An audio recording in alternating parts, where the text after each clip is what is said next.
G'day everyone, Viv here, hope you're all keeping well. Welcome back. Kegging some beer today. It's a little late for a Homebrew Wednesday video, but I thought I should put up a brewing update. So we're just transferring some beer. This is another American Pale Ale into some kegs. Whoa, that's all the star sand that's coming out of there. I better put this camera down because we're approaching the volume that should be in this keg, so I don't want it to overflow. We'll be back shortly. So that keg did overflow. Actually, it didn't overflow. It was right at the brim, just as I switched that tap off. So we had to tip a little bit of that out to have a little bit of headspace in there. But cheers.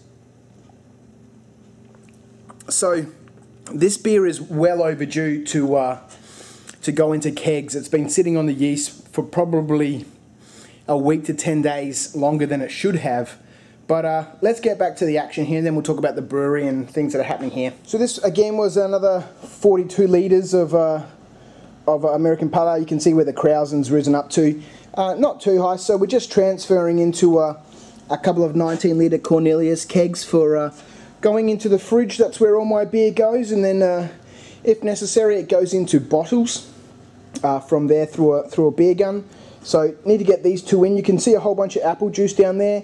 There's more boxes of apple juice up the front. That's all going in for a cider. Some mango juice going there as well. I now have 3 fridges, which are thermostat controlled. They're all off at the moment. But the STC 1000s control the temperatures in there, and the little probe wherever it is. I don't know if you know how an STC works. It's got a little temperature gauge which gets stuck to the side of the fermenter. And insulated by this piece of neoprene so that it's insulated from the ambient temperature. And then it reads the temperature on the inside of the vessel to a reasonably accurate degree. It's not amazing. And then the STC is set to a specific temperature. In this case 21.4. That was my diacetyl rest at the end of fermentation. Normally I ferment at 19.4 for ales. And then it will either switch on the fridge. It's cooling right now to bring the temperature down. Otherwise it will switch on a heating device to heat the temperature up. And the devices that I use in the fridge are just these little reptile lights. They're nice and slow. It's only 40 watts and it heats up nicely. So we've got 3 of those fridges in there for fermenting at the same time. The brewery is working fine. I think I've dialed most of the things in now. The control panel is functioning fine, so lots of flashy stuff up here. If I built another one, I'd probably do it differently. Some of the things I don't use on here, like the voltmeter and the amp meter, I haven't wired those up because I couldn't be bothered, and I don't need them to brew. It's just useful information to know how much amperage you're drawing in case one of your elements switches off.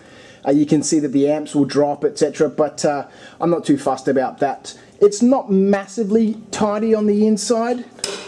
There goes the key. It's not massively tidy on the inside. It could be neater, but I'm happy with it, and it does what it needs to do, monitoring the temperatures of the boil, the mash, and the hot liquor ton, and that timer as well. So I've got to get the key and we'll lock that back up. So that's it for a quick brewery update. Just kegging these 2 kegs of American Pale Ale. It's a very similar recipe to one that I've done before. It's just some traditional ale malt with a little bit of caramel and some crystal. And Amarillo and Cascade for the hops. So if you're interested in the recipe, I can send it to you if you want, but it's a fairly straightforward sort of beer. Next one will be a summer ale that we had at the Merry Mashers Homebrew Club. We live near Merry Creek, and mashing is part of what we do. So Merry Mashers, our homebrew club, our club president brewed this beautiful summer ale, beautiful pineapple tones from the citra. It was amazing. Anyway, this keg's about to overflow as well, so I'm going to call it here. Thanks for checking in, guys. I'll catch you soon. See ya.